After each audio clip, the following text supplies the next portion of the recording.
Hi guys, meron na namang binaba na new rules or guide paano maging trainee, maging bronze, silver, at manatiling gold superstar. Uunahin natin yung trainee. Ang trainee ay merong dalawang paraan para magiging trainee ka. Una, magstay ka sa party match ng mga gold and silver superstar ng 15 minutes. Tapos, dapat i-agree ng owner ng room na maging master mo siya. Kapag tinanggap ka na, lalabas yung trainee and master. Ang ikalawa na paraan para maging trainee ay kailangan mo lang makareceive ng gift na nagkakahalaga ng 7,000 coins sa loob ng 7 araw.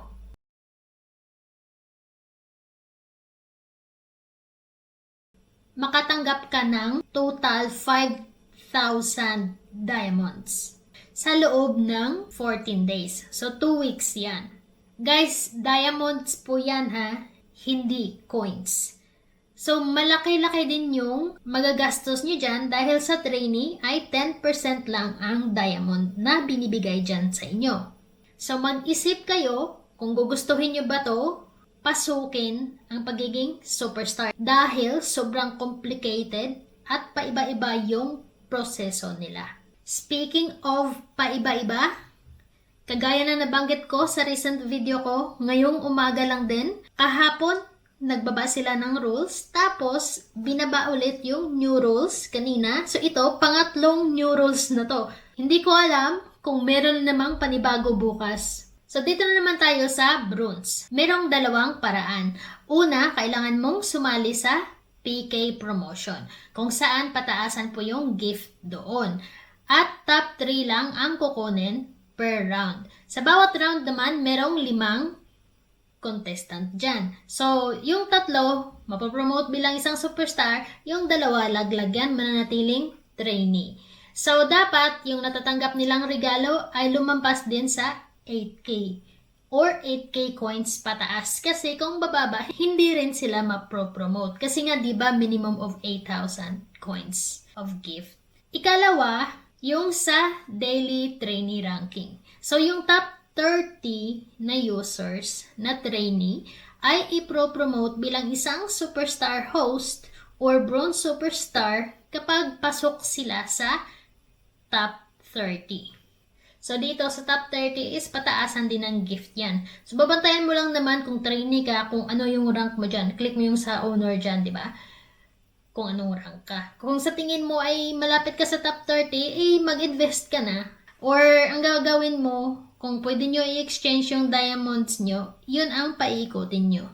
Paano mapanatili ang iyong bronze superstar badge? Kahapon, sinabi nila na hindi mawawala yung badge mo kapag nasa rank 30,000 ka. Ngayon, nilagay na nila dito, yung weekly ranking mo dapat ay nasa loob ka ng top 20,000 rank. So, kapag nandun ka na sa 20,001 rank, ibig sabihin nun, mawala na yung badge mo.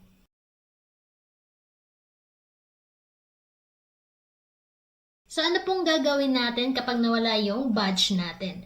Kailangan natin ma-promote ulit bilang isang superstar. So, kagaya ng dati, sinabi nila na matadrop ka as trainee. Hindi ko alam kung dito sa new rules is bababa ka bilang isang trainee. Hindi nila sinabi dito kasi yung sinabi nila is must promote again. So, kung magdadrop ka sa trainee, hindi mo na kailangan magbagsak ng 7K sa trainee. Ang gagawin mo na lang is sumali sa PK promotion. Ang tanong, gugustuhin mo pa ba? Yun ang pag-isipan natin ng mabuti. Ang ikatlo dito, paano maging silver superstar? Kapag nasa top 20 ka na bronze, mapopromote kayo bilang isang silver superstar pagka next week. So, kapag silver superstar na kayo, alagaan nyo na yan na hindi na kayo mahuhulog sa bronze. Kasi nga, yung disadvantage sa bronze, masyadong malaki yung service fee or processing fee kapag nag-withdraw tayo. Dapat, every week, nasa top 300 tayo na rank. Kasi kung yung rank natin is 301, ay edi bababa na tayo sa bronze. So yun ang paraan para makip natin yung silver status natin.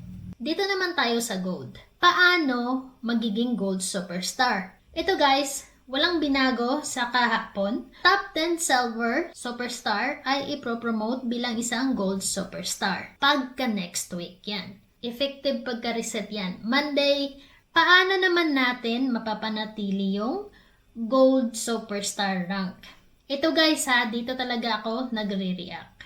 I mean, binabaan yung coins sa recharge, di ba? Tapos, ang kukunin nyo dito sa weekly ranking sa gold is top 100 lang. I mean, ang dating 200, top 100 na lang ang kukunin nila. Marami ang affected dito. Isa na ako dyan. So, meron akong 3 account, gold superstar yan. I-give up ko na siya, no? Ang gagawin ko is, i-withdraw ko na yung diamonds habang nasa gold superstar pa tayo. Kasi nga napapagod na ako panay update. So, almost everyday. Kahapon pinaasa tayo. Ang sabi is permanent na yung gold superstar. No elimination. Tapos, nung nag-update sila, yung na-trade natin nung Monday, hindi na-count yun. No, so kung paano kung lahat ng mga binili mo pala sa VIP pool na gift, ibinagsak mo right after the reset, sa pagka Tuesday, hindi mo yun makita sa rank mo dyan. No? So, swerte yung mga hindi nagbagsak ng Monday and Tuesday. I don't know kung credited yon, pero maraming nagsasabi na hindi nag-count. So, ito nga yung tips ng high FAMI management. Stay active daily. Parang may contradiction ako dyan. Lagi naman kami mga active eh. Yun nga lang, nakakawalang gana yung mga pagbabago na ginagawa ninyo. Hindi kayo talaga stable. Alam mo yung ginawa nyo kami para mga bata eh. Yung ilalabas mo yung rules, tapos babaguhin mo ulit. Yung na-deliver mo na sa lahat ng mga members mo, pinag-inbox mo, in-inform mo pa isa-isa, tapos ganito babaguhin nyo na naman. So, anong gagawin namin? Meron din kami mga ibang trabaho, no? At in short, sinasayang yung oras namin. Ikalawang tips nila is make strong friendships. Alam nyo, kahit gaano pa ka-strong yung friendship namin, kung yung app na mismo, yung sumisira, alam nyo kung bakit? Yung iba tumigil na dahil sa nawala na nga po ng gana. Lumibat na sa ibang app na mas maganda yung opportunity. Tapos sinabi dito, next tips ay join party match rooms often. Lagi naman kami naka-party match. Alam mo yung nangyari? Simulan nung Tuesday, wala nang pumapasok na newbie. Mahihirapan ka nang punuin yung 5,000 dice mo. Kasi nga, wala nang masyadong pumapasok. Sa tingin ko, bakit wala masyadong newbie is bumaba yung ratings ng app sa Play Store. Kasi kung ikaw newbie, babasahin mo yung mga review ng mga tao, gugustuhin mo pa bang i-install tong app na to? Honestly, kung magbabasa ka sa mga comment mo, walang ka talaga ng gana kasi nga full of disappointments yung nasa comments or nasa review. Kung may makikita man kayo dyan na magandang review, hindi ko lang kung sasabihin ko to or hindi. Pero, may ano dyan. Basta, may ano dyan. Okay? Next na steps is participate in PK regularly. Yan tayo eh. Alam mo, sa totoo lang, nagstay kami dahil sa PK na lang. Kasi nga alam nyo, ang laki ng gastos namin para magpataas ng HP. Tapos, ang ginawa nyo, marami pa rin ngayon ang nakaka-encounter na marami pa rin nag-i-import na family. So, paano ba gaganahan ng isang family na kalabanin yung mga import ng kalaban nila? 'Di ba? Dapat, kung tinanggal nyo na yung imports na yan, tinanggal nyo na totally yung mic up, tatanggalin nyo na dapat yan 5 minutes bago or 10 minutes or sabihin natin tanggalin nyo i-disable nyo yan 30 minutes before PK time.